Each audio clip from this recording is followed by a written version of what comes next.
Hello. Okay, so puppies are coming home in a couple weeks, so I'm gonna start kind of doing little videos for you of things that you might want to know or things you might want to get. Some of these can get kind of long, so watch them when you're available. There's no like set time or anything that these have to be discussed or talked about. Just things that we're gonna kind of go over. So if you are busy right now, feel free to wait and watch this video till later. I'm just gonna show you some things that you might like to get for when puppy comes home.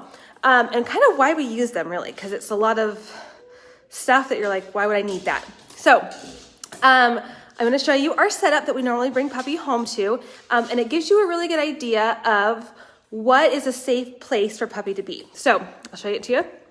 Okay, so it looks pretty basic. You're like, why would I need this? So we have a crate. Crates, of course, is always good to have just so that you have a safe space for puppy. But sometimes if you were to close this gate, you can only leave puppy in there for about probably like 3 hours until you need to get them out and they need to be like out to the bathroom and things like that. So leaving the door open, like let's say you went to the store for a couple hours or you had a work meeting or things like that, sometimes you can't leave the puppy in, you need to have them out, but you don't want to leave them out. So this is where you have this pen and it gives you an option to leave puppy available to come outside. So in the pen, we've got a full-on crate fence that goes around it and it actually links to it. They're made to be together. And when it's in this, the puppy is completely enclosed and safe, but has access to everything that they need. So this is just kind of like a basic like rundown of like what we would put in here.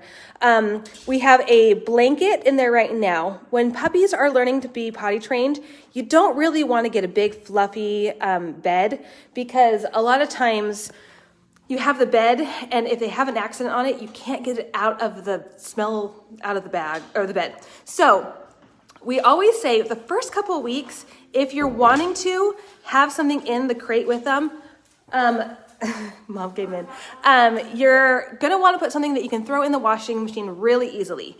It can be a blanket, it can be a towel, whatever you would like, but it just makes it so that if there is an accident for any reason, that you don't have to worry about like getting it out of like this big fluffy bed that you got for your dog that typically is gonna be like $20, $30. So we always say blanket for the first little while, and then once you're pretty set that they're not gonna have accidents in their crate, you can put a bed in and it's way better for them. Once you have the bed in the crate, you can close it at night, but a lot of times we like to leave it open so that they have access to the bathroom. Right when they come home, they'll be about 8 weeks old, and at 8 weeks old, they can hold their bladder for about 5 hours, and so you'd have to get them up in the middle of the night. So we like to leave the crate open at night where they can go in and sleep, but come out to the bathroom. So in this area, if the crate is open, they can actually come out and they have been trained on this type of grass. This grass can easily be sanitized and picked up and things like that. So we always like to have access to it. But some families are like, no, we just want it crated and that's totally fine. Then we have just some regular toys in here for them to play with while you're gone. Their favorite ones are the ones that make this noise. They're called crinkle toys, and they're the best ones, honestly. The puppies love them, and then like a lot of the times the speakers in the middle are really entertaining. Rope toys are great. These ones were Costco. They've been through the ringer with a lot of our puppies, and they're from Costco. Costco's dog toys are really good quality, and the ropes, you never want to get to the point where it's fraying and things like that. I'll show you here. Oh, I guess flip around here.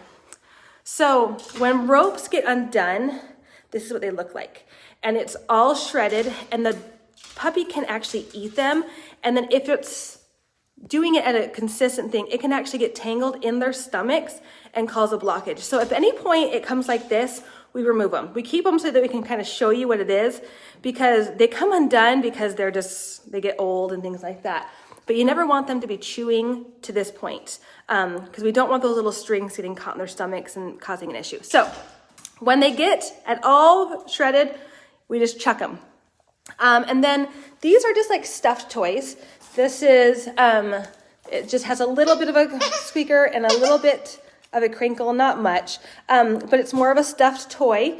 So there's lots and lots of different toys you can get that are really great for puppy. One thing is a Kong. A Kong is a toy that can be stuffed with things. We like to stuff it with things like wet dog food and then freeze it, and it's hard, so you can stick it in here and they can like work at it for a couple of hours. We really like to put peanut butter in the Kongs. Sometimes if we have like yogurt that's plain, we can freeze it into little sticks and put it in there. On our website, I have the Kong, but I also next to it have this water bottle ice tray. And that's really great because you can fill it with like pumpkin or the yogurt or even like shredded turkey and things like that and fill it with water. And it can be a little like ice cube that you pop in your Kong and it's ready to go. So it's really, really handy. We really love them, and it keeps puppies occupied while they're in here. There's lots of snuffle mats there that you like hide treats in it, and then they can like kind of go through it to find them. Those are really great if you need to keep them occupied for some time. We get a lot of our treats at Costco. So this one is beef hide. Shish kebabs is actually what it's called. They're from Cadet. We love Cadet brand. They're really good. This is rawhide. Rawhide is a very popular dog treat, but we're gonna give my warning here. My dogs maybe get these 1 or 2 times a year. It's just one of those things. Beef hide, or rawhide is what they typically call it, gets kind of mushy when they chew on it. And it gets kind of like a gross consistency, and dogs can swallow it, and it's not something that we normally worry about. But when it gets to their stomach, it kind of can chunk together and can sometimes cause blockages because it like lumps together and in like a ball.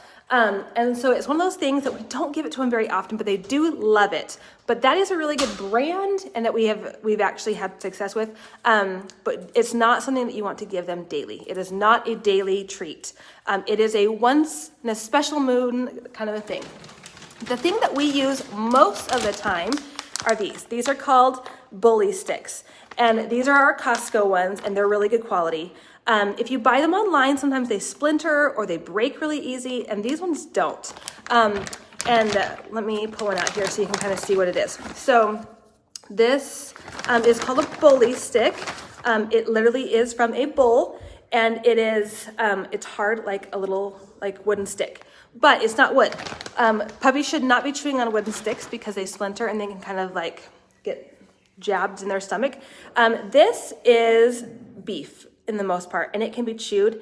And a stick like this will last your puppy probably a month until they're older, and then they can go through it lots faster. But they just chew. They just chew and they chew and they chew and they chew. And then the more they chew, the more that they can smell it, and the more they chew. And it's really good to keep them occupied. Like the best thing you could possibly buy for your puppy is a bully stick. And they can chew and chew and chew and chew. And it's something that they can positively chew on without ruining things. No baseboards, no walls, no shoes and things like that. So we suggest you buy these. It comes in a pack of 12. They're kind of expensive. A pack of 12 is I think about $40 at Costco, but will be worth your money. I promise you it will be worth your money. And so we suggest these. If you can put one of these in their pen constantly, they will chew on this and learn what is appropriate to chew on. So bully sticks is a really, really top pick for us to get.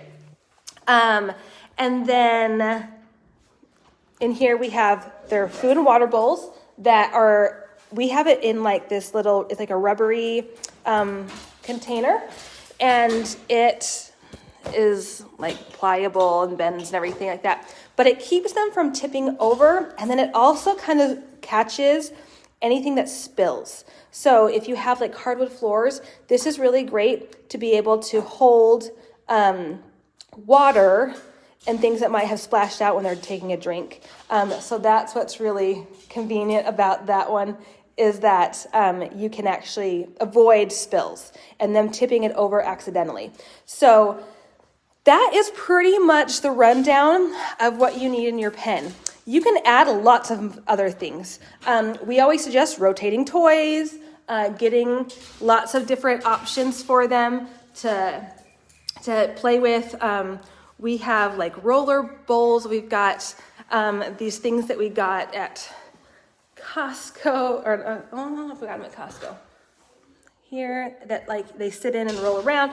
A lot of those things are great, and they love them, but you don't need it. So that's where we're like, right now, these are the things that you really need.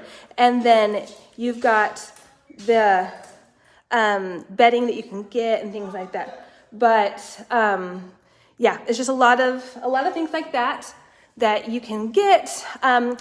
On our website has links to everything that I just talked about. So if you're like, ooh, I want to grab that, or I want to get this, you can definitely access it all on the website. It's under the must-haves, and it also has the dog food that we use that's on there. And there's also on there a bunch of links for training purposes, for things like clickers, and grooming tools. And so things like that you might want to look into. We'll talk about that another Marco Polo. This one won't be that you are going to get. But just about what kind of brushes you use, how often they're groomed, and things like that, and how to trim nails. But a lot of the toys and a lot of the basic things you need to have right away. Things like harnesses, we suggest you wait until they're full grown. They won't be out going on walks until about 4 or 5 months. So if you get a harness now, it's not going to fit them later. So if you're going to get one that's really cheap, that you know will be able to be thrown away without you being like, this was a special one, because it really is, they're going to grow out of that harness within the first poly month. So wait until they're full grown, get the one that you actually want, and then same thing for leashes. Don't buy tons of crazy expensive leashes because you don't know which ones you're going to like. Some people like the retractable. Some like the ones that are bungee cords. Some like the strict, like colored ones that have like a foam handle. So don't buy anything nice until you know what you like. And so it's one of those things that you'll kind of figure out what puppy loves in toys and in treats and things like that. So don't go overboard until you've kind of gotten a grasp of what you're actually going to use. So if you have any questions about what we talked about with this, it's going to be really convenient because when you leave, you can leave them in here for up to 4 and 5 hours. If you're going to be gone for more than 4 hours for like work every day, we highly, highly suggest that you have somebody come in and meet with them to play for a minute. Like come in at the 3-hour mark and take them outside. The grass will need to be washed every once in a while. We just fill it up in like our tub with a little bit of water and about a capful of bleach and let it sit for about 20 minutes and then rinse it off and let it dry. You don't need to do anything crazy. We have ours that we bleach every single night, mainly because we have so many puppies going on them, but for the size of puppy that you are going to be having and things like that. And then at some point you can transition them to not be on the grass. And so it's just a temporary thing to kind of get them used to where they need to go and things like that. So, but we always suggest anytime puppy is not being watched 100% of the time, 100% of the time not being watched, then they go in the pen and they know that this is a safe spot where they can do what they need to in here. We do not suggest leaving puppy to kind of explore the house while you're gone. They'll find things to chew. They'll get into bad habits. So pen if they're not watched 100% of the time. So if you have any questions, let me know. And I'd love to answer anything about that. But that is our pen setup. And yep, I'll send that link of all the stuff on our website.